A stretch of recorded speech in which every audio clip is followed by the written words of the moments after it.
হয়, আমিতো খুব কমতে তিনিজনমান যদি পালোহেঁতেন তেতিয়া ভাল হ'ব বুলি ভাবিছিলোঁ।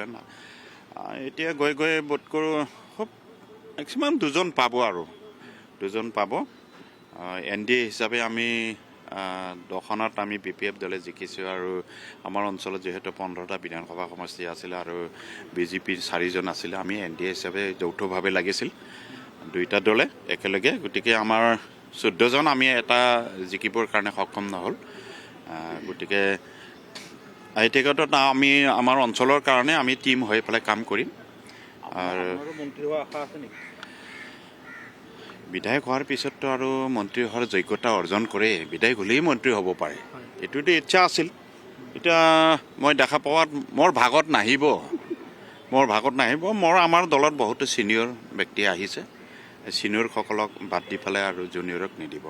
যাই হওক, মই যোৱা দিনত দুবাৰকৈ এইখন বিধানসভাত আহিছোঁ আৰু এইবাৰ 3বাৰ আহিলোঁ। গতিকে মোৰো অভিজ্ঞতা আছে, এই অভিজ্ঞতাৰে মই কাম কৰিব বিচাৰিছোঁ আৰু নিশ্চয়কৈ মই দৃঢ় বিশ্বাস এইখন চৰকাৰৰ আমোলত যথেষ্টখিনি কাম কৰিব পাৰিম। হয়, এইটো পৰিৱেশৰ লগত অলপ জড়িত হৈ আছে। আমাৰ বৰ্তমান যি পৰিৱেশ চলি আছে সেইটোৰ লগত কিছু মূল্যবৃদ্ধিটো নোহোৱা নহয় হৈছে। সেইটো নিশ্চয় আমি আহি থকা সময়ছোৱাত এইবোৰ কেনেকুৱা নিৰ্মূল কৰিব, কেনেকুৱা কমাব পাৰি সেইবিলাক নিশ্চয় চৰকাৰে পলিচি ল'ব।